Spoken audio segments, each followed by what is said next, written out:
Hey everyone, I would first like to thank you all for your support.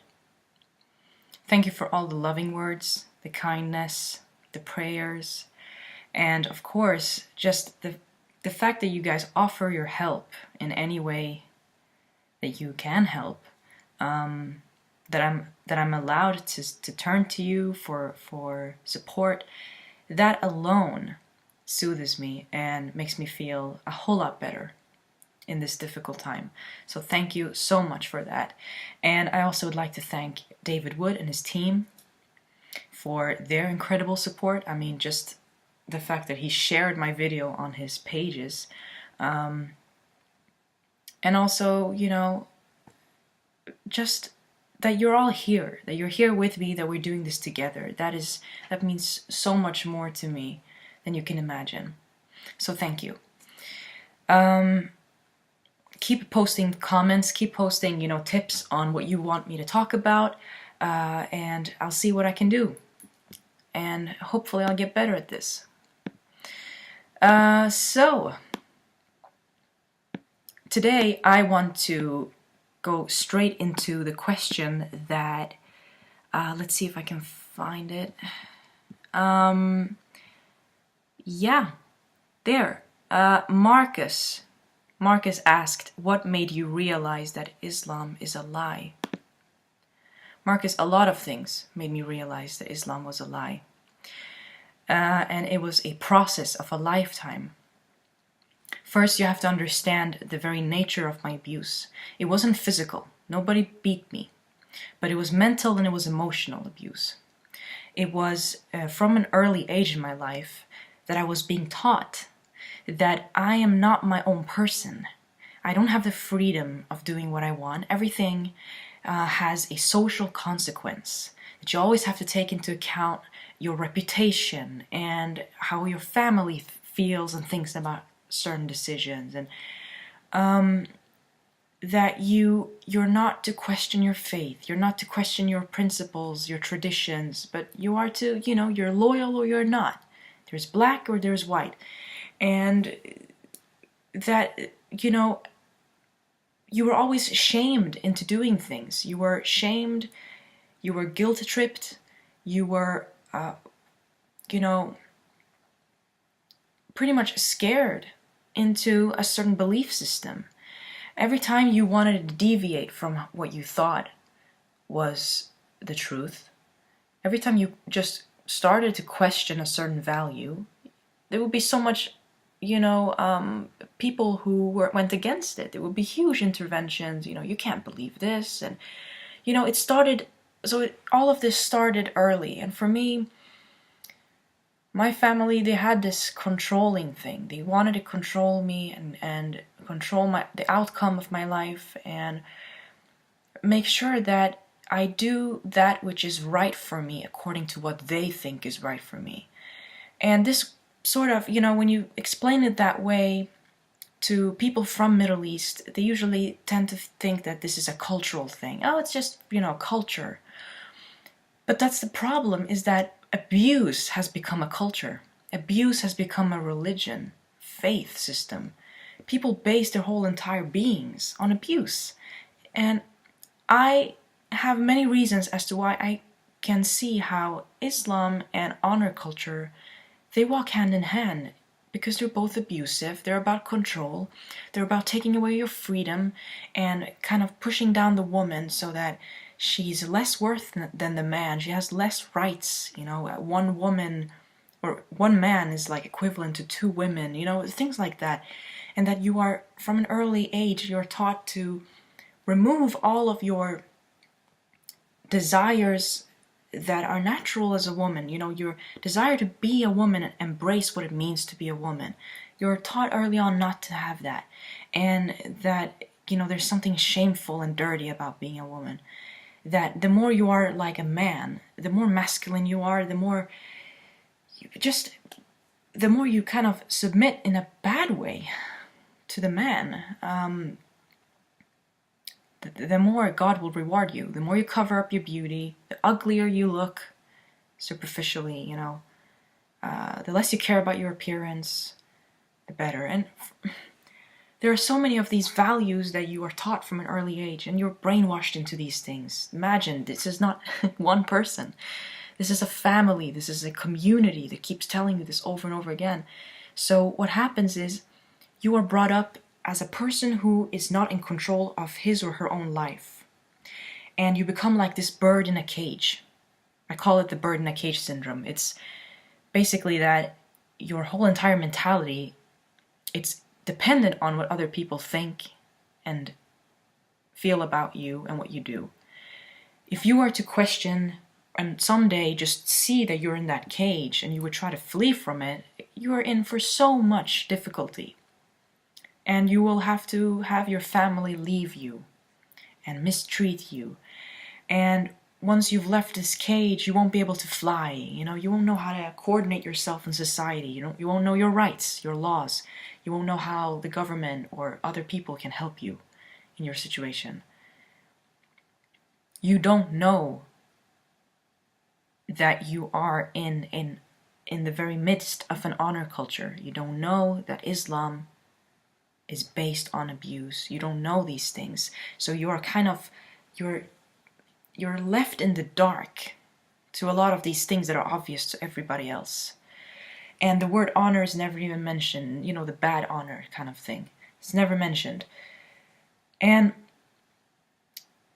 basically that is sort of the background story as to why I started realizing that Islam was a lie. Because first I realized my life, the way I saw the world, the way I saw myself, it was a lie. Because I looked at myself in the mirror and I couldn't see a person. I saw a family. I saw a community. I didn't see this. I didn't see the individual per se. I didn't see what I believed in, what I wanted from life, who I was. And when this happened, in the midst of all this, I call it it was the very high point of the abuse. When the emotional and psychological abuse had reached its high point, this happened to me. And it happened, during this time when I was also praying a lot to God for clarity and for truth. That's when these things started happening. So it began with a prayer. It began with just being oppressed, coming from an abusive background that I wasn't aware of was abuse. That sort of triggered the wheels to start spinning, that something is not right here and I need to figure out what. And then I met this guy that I'm still with today. I thank God for that. I met him and he further spinned these wheels by questioning me when I wanted to make a decision, or when I said something or believed something. He would say, is this really your thought? Is this what you believe in? What is this based upon? It was always these counter, questions that would appear, and I would be totally taken by them. Like, what is all this? And I would be offended, and I would go into some rant and, bash him for, you're an awful person, for telling me the obvious truth. You're terrible, terrible individual. And then slowly I became less and less sensitive. The more he offended me in a good way, the less sensitive I became to the truth. And I started seeing, he paid attention to the abuse that was going on, and he started pointing them out. And I would defend them. I would defend the faith, the family, everything. I would be like, you are so wrong about this. But then the more I thought about it, I started seeing, this is something I have always known and fought, but I never had the courage to do it out of the fear of what other people were going to do and say and think, and also how they were going to treat me. I was afraid I wouldn't be loved if I started questioning these things, of course, because that's you get your love and acceptance through these conditions. If you no longer live up to the conditions, you don't get the acceptance or the love, and you're disowned from your family. So basically, things happened in my life that were weird. I realized they were weird. The older I got, the more I wanted to make my own decisions. I started seeing how something wasn't right. I started praying to God for clarity, for truth. God, give me your wisdom, give me your knowledge. Show me what it is that I need to know. Give me that extra puzzle piece that's missing. And it came. It came in the form of a person who I got engaged with, romantically, and this person helped further spin these wheels with these questions about the self and about, how they were treating me. And then I started realizing and seeing that I am being guilted, guilt-tripped, shamed, and scared into everything that I think and feel and do. And that is the root of Islam. That is the very root of it. And so I started understanding that things that were happening, it wasn't just culture, No, it was actually based on the very foundation, the very values of Islam. If you look in the Quran, if you look in the Hadiths, there's plenty of sources, plenty of texts that show you things that I told you about now. And I can show them later on other videos. But that is the very foundation of Islam. And I started seeing this, and I thought all of this is just too strange. But again, as most Muslims are, you can have the truth staring you right in the face, and you won't believe it, you won't accept it. So further, I needed more. I needed to be more offended. I needed more truth, something that would hit me hard. And thankfully, I thank God for that today, it came. And those things I want to say here in this video, I'm going to mention some of them, what they were.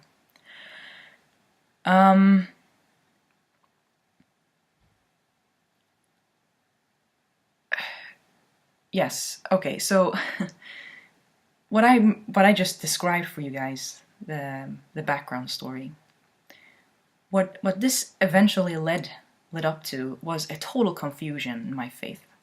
I didn't know how to be a Muslim. I stopped calling myself a Muslim, actually. People would ask me what I was. I said, I can't tell you, or I'm something different, because the way I was practicing Islam was not according to the way Islam teaches you to practice it. I would totally disregard the hadiths. I would proclaim them as, false. I would say these are not the true words of the Prophet Muhammad, so I am not going to believe them. And doing so, you are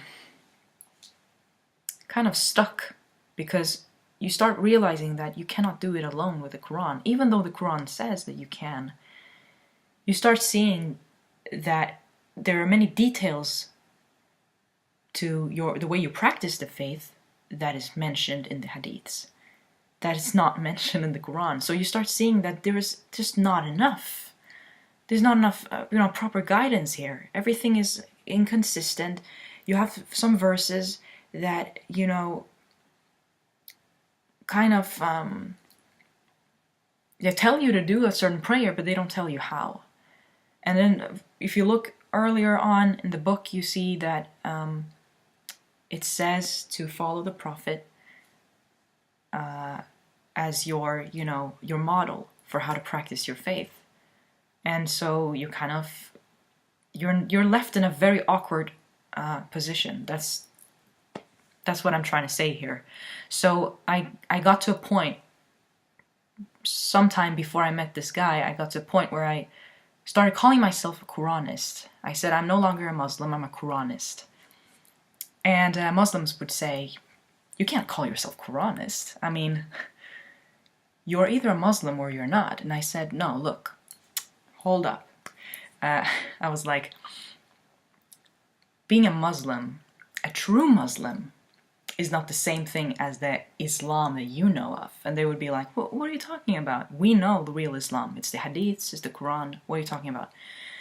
And I said, look, and I also said this to my boyfriend at the time, that there are two different Islams. There is false Islam, and then there's true Islam.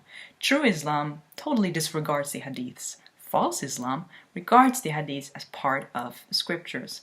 If you are to be a true Muslim, you have to recognize the Hadiths as false, and you have to totally base your whole religion on the Quran. And this is really funny, because you cannot do so if you don't have the details of the Hadith. And And I would start preaching about this new Islam, the Quranism thing. And it was totally different. They prayed differently. They had another number of prayers per day. The requirements were less. Things seemed very liberal. You were pretty much allowed to do whatever you wanted, however it suited you and however you interpreted the text. Because guess what? It wasn't detailed enough.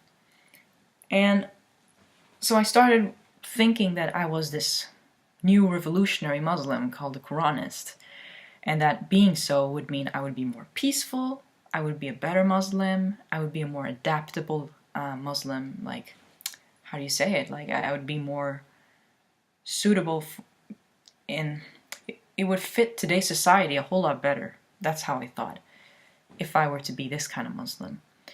And it was modern. It didn't have all that violence stuff. That's what I thought, at least. It's inspirational, it's peaceful, and it teaches you to be strong and strive. So, I don't know how to explain this other than that my entire view of Islam, when I started noticing that it had so many mistakes, instead of questioning Islam, I started spinning it around a little bit, creating my own spin and making my own Islam. And I would think that Quranism was the true thing. But if you're a true Muslim, you would understand that the Quranism is an incomplete Islam, and it doesn't make any sense, really.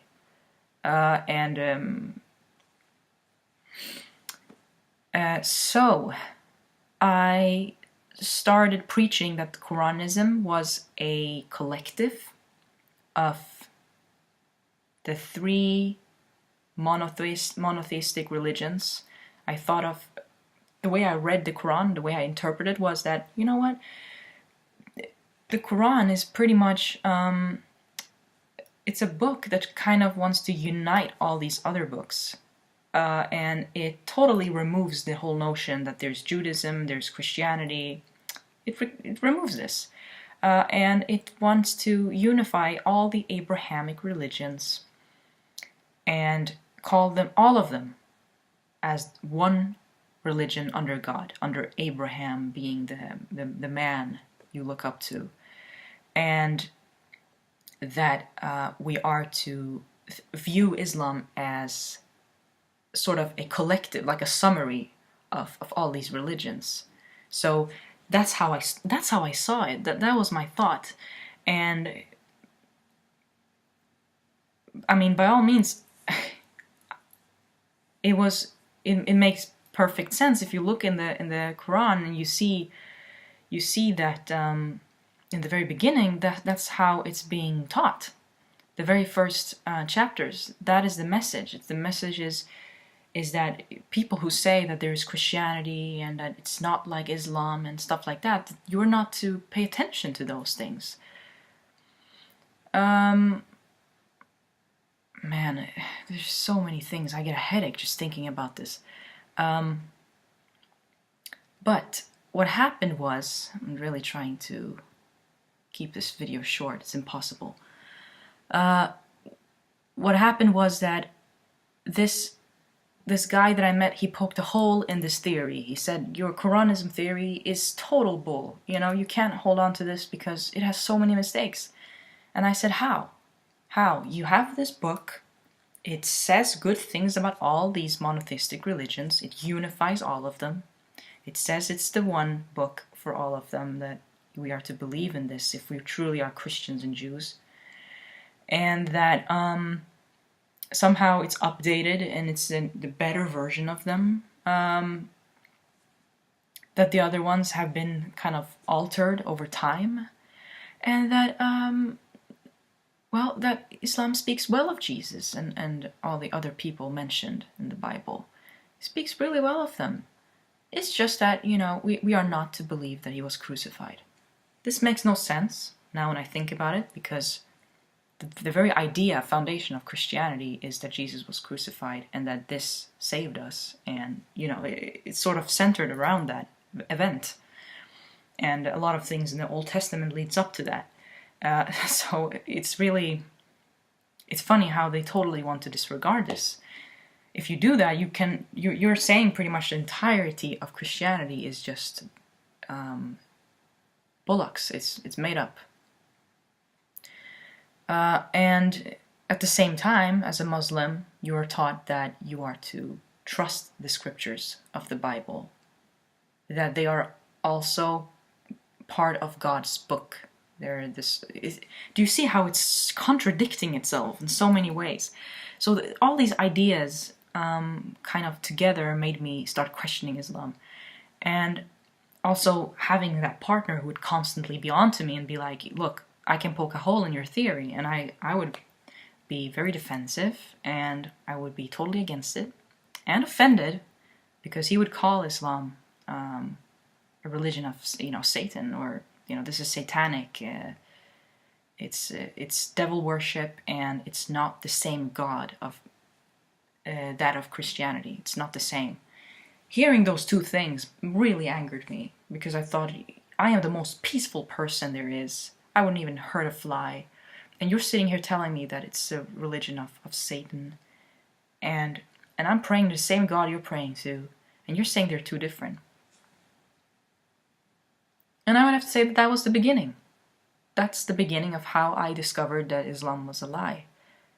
Was that when I made these claims, he would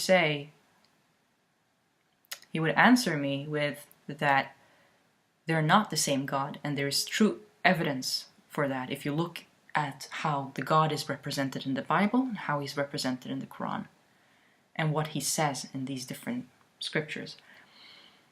And that you may be peaceful as a person, you may be peaceful, and that is always the case with Muslims, that majority are peaceful. They're peaceful beings in society, they do their thing and all that. But that doesn't mean your faith is peaceful. You are not your faith. Your ideology, there can be huge problems with it, but as a human, you can twist your ideology and turn it into something peaceful. But we are to understand the lies of Islam. That is the whole point here. Because if your faith is a lie, you cannot base your life on it. No matter how peaceful you are, no matter how well it suits you, if it's a lie, you have to leave it. It's as simple as that. So, in addition to this, I'm going to give a few other things that made me feel that Islam was a lie.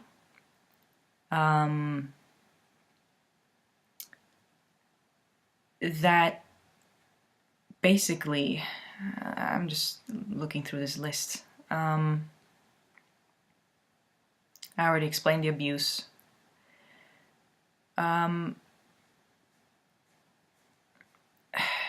It was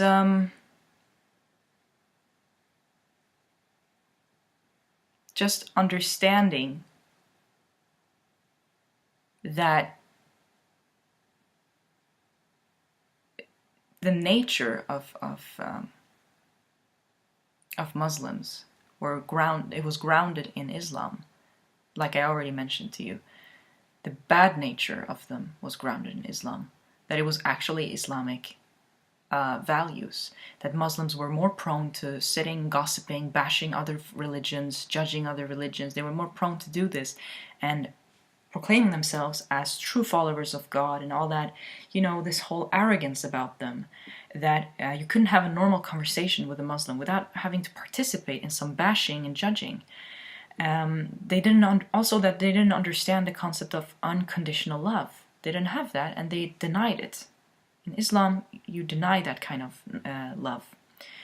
And also just all the inconsistencies, the confusion at home, what I had been through, how I had been brought up. Also that I had been visited in my whole life by demonic entities. I will talk about those in another video. It's a very, very big part of this. That also, realizing that they were of evil nature and that they weren't angels like Muslims would tell me that they were, was also part of this. That every time I felt confusion in my faith, I was being shamed back into believing in it.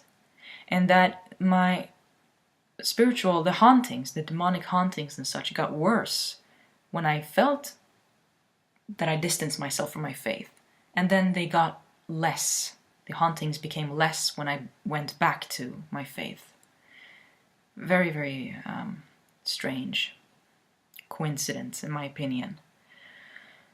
And understanding that if, you know,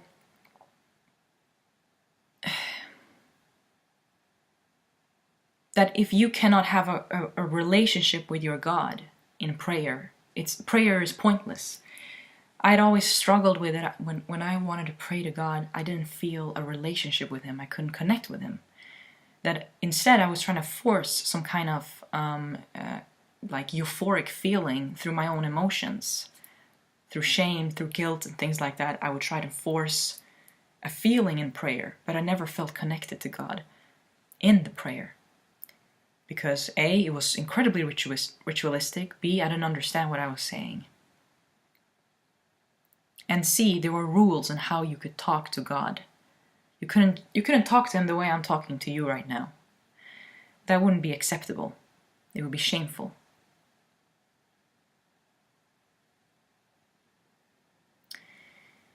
And the whole Quranism notion, I already mentioned that. And also just that how my belief system so easily was annihilated pretty much by historical evidence, archaeological evidence, knowledge about the different theologies, how that alone could poke holes in my theories, in my belief system. That made a big difference. Just looking at the time frames, looking at when certain things were introduced, when the prophet had his revelation, and looking at that in relation to when things happened for Christians, that made a very, very big difference. Because then I realized, for instance, that it's very difficult to fake and alter the Christian teachings in such a short time between when the last teachings were preached and when Islam was introduced. Considering that there were so many different ways that these teachings were recorded, and by so many different people and so many different, there were witnesses.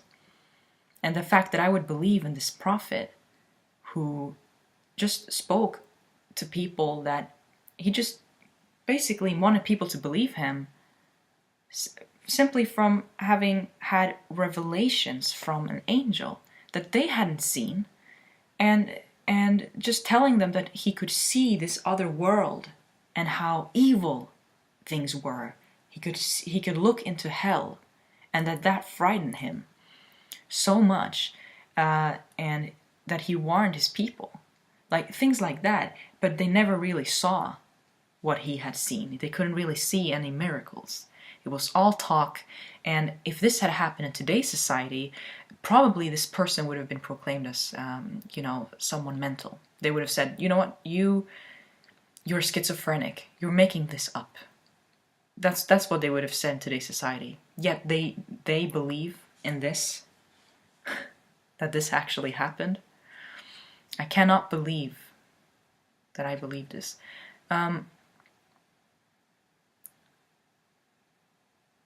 Also, a lot of YouTube videos that help me understand the lie. There are many Muslims ex-Muslims, people who left Islam for Christianity, that can give us a good insight into what it was that made them leave. That is the most helpful thing, in my opinion. If you are a Muslim, because you need someone who has been where you've been, who've been brainwashed, to kind of remove this mentality from you. So that was really useful for me. But also, of course, the person who criticizes your faith, that they're not afraid of being controversial. Tell them what you think. If you think it's devil worship, you tell them that. And you tell them why. And it's very important, because most Muslims do not know this very detail, that the way that God is, the picture painted of God in the Bible is not the same. It's actually very opposite of the way that God is painted in Islam. That's a very, very big, important detail that Muslims do not know of, because most of them don't know true Christianity, what it is. They just rely on hearsay.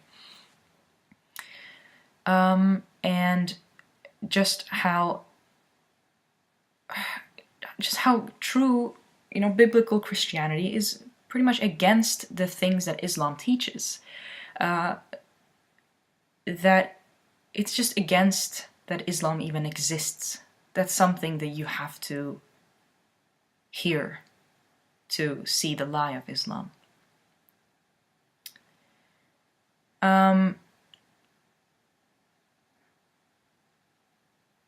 Just looking at the Quran objectively, knowing all these things that I just mentioned to you,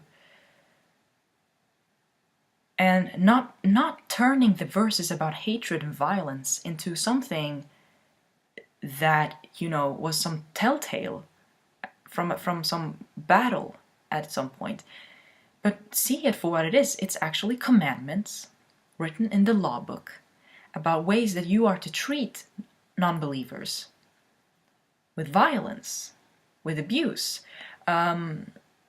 not because of a circumstance, but because of their values, because they believe differently.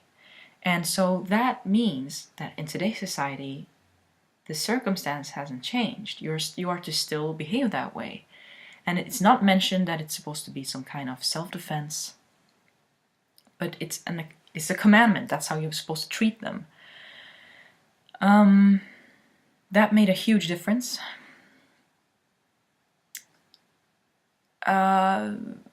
Just the entirety of the Quran, that it's so inconsistent. At some points you have peaceful verses, at some point you have violent verses about the same situation. The more you read it, the more crazy it gets. The last parts of the book is just totally chaotic and just evil, pure evil. I don't even understand it. It makes no sense, and it just scares you. So all in all, the Quran scares the crap out of you. That's the way it is, and that alone is a sign something is not right here. So just the nature of it, that it becomes darker and darker and darker. I also want to mention this detail, that as a Quranist, I thought that because other scriptures rely on, or other Qurans rely on the hadiths, and you can see that by reading their footnotes. They always add footnotes at the end of every page related to the hadith that's sort of connected to that Quranic verse. Because that's how it works, I thought, you know what, I need to buy a Quran that doesn't have footnotes. That would mean that that Quran is correct and the other Qurans are not. But then I realized, after everything I've mentioned already and other reasons, that footnotes or no footnotes, it's still the same thing. It's a lie, and there's no evidence and for the Quran being the word of God, and that removing the footnotes doesn't remove the violent verses. They're still there. They're not even sugar-coated. They're still there, written in a more modern format. It's still against Christ's teachings. It's still against the crucifixion. Still violent, promotes abuse, demonic. It scares you, guilt trips you, all of that. It's still there. It doesn't matter, footnotes or not. So no matter what book you use, it's the same message. And you realize that. Trust me, I ordered the book without the footnotes. I ordered the clean Quran, and I looked at it objectively and I saw that it was the same thing.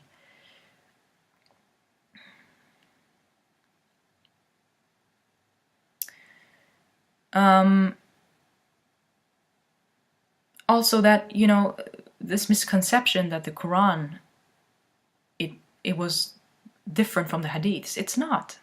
It walks hand in hand with it. It doesn't go as much into detail, but it does tell you to do the things that Hadith explain in more detail.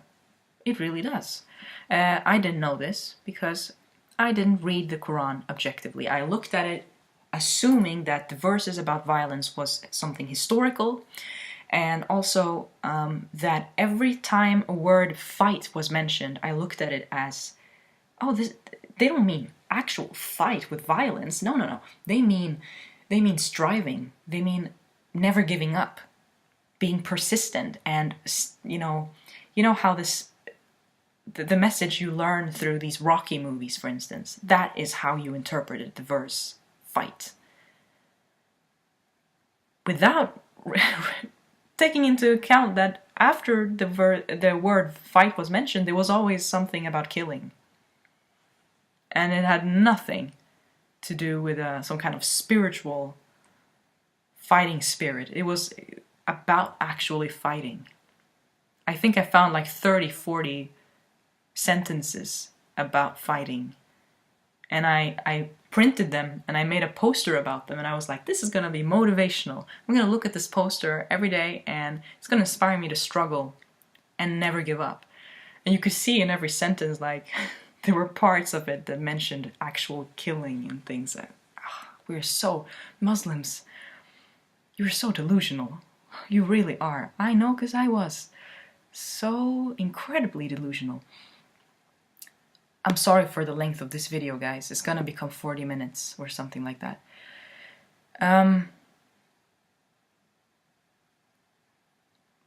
Okay, and also did I mention the very important detail that nobody was there when Muhammad had the Quran revealed to him? That for all we know, he could have made it up just for something to be used in his convenience.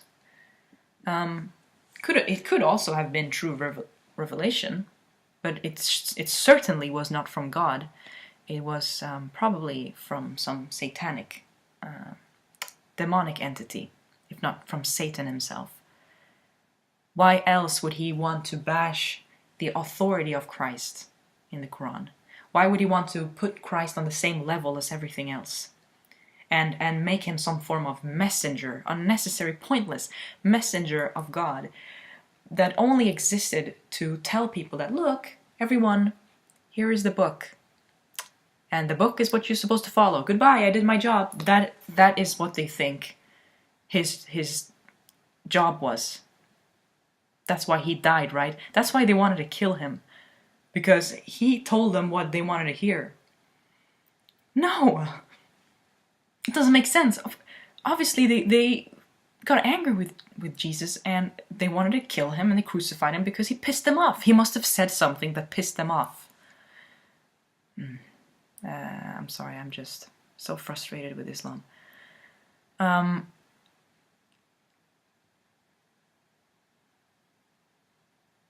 Just the way that he, Muhammad was illiterate. He couldn't read, he couldn't write, and after he was the angel revealed himself to him, all of a sudden he could start writing things and reading things. And that's something that is very typical for demonic hauntings. It's something very common that when a demon visits you, you tend to learn another language you've never spoken, you tend to be able to do something you've never been able to do. Kind of fits that description, doesn't it? Also, that Islam is so much against women.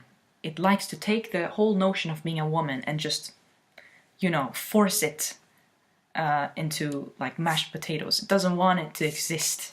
Gone. Women have to be like men, or they have to kind of totally strip themselves of what it means to be a woman. And then they are loved by God. That doesn't make any sense. Why would God create a woman and not love what it means to, love the actual woman for what she is? Makes no sense. And again, if you look in the Bible and you look at the teachings, you see that Satan hates women, particularly women, after Eve, the incident with Eve, the fall of man.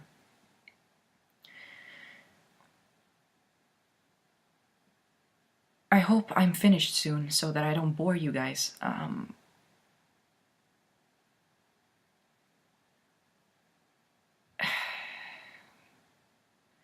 and of course the most important one, you're afraid of questioning Islam. You're afraid that if you are to question it, you're going to hell. Because that's what you are taught. Every time you start entering debates and discussions about Islam, other Muslims, they kind of walk around the house and they spread this smoke to remove evil spirits because they think that you are questioning Islam because you've been possessed by demons. Sounds to me that they're spreading evil when you are approached by Spirit of God, the Holy Spirit. It sounds like they're trying to scare away the Holy Spirit. I don't know, something like that, but it's definitely not getting rid of evil entities. And the whole notion that, that I realized, of course, that Christianity is the very opposite of Islam. The Bible, the way it's taught, things that's being taught, the concept of God, concept of love, of Jesus, of the whole message and purpose of mankind, and of God is just totally different from Islam. So how can they be of the same God? How can God have made such a big difference in his two different scriptures? Why would he teach two different messages if it's all one and the same message? Makes no sense whatsoever. Yeah, I already mentioned that prayers didn't make any sense. Also, that many historical events mentioned in Islam doesn't match up with how it's mentioned in the Bible.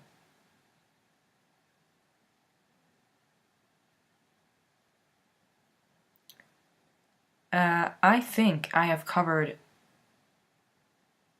very important things here. I think that should be enough for now. Sorry for just how long this video was. It's very hard to make these things short, but I'm going to hopefully get better at this over time, unless you guys enjoy this. You let me know in the comment what you want for the other videos.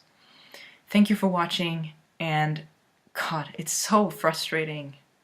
It's so frustrating, these Muslims, I know what it's like. I know because I was them. I was just like that, and now when I see the lie, I see what a joke it is. The entire faith, it's a joke. And it's a shame that you cannot say that without being worried that you're going to get killed. Alright, thank you God. Thank you God. Of course, thank you God. But thank you guys for watching, and I'll see you in the next videos.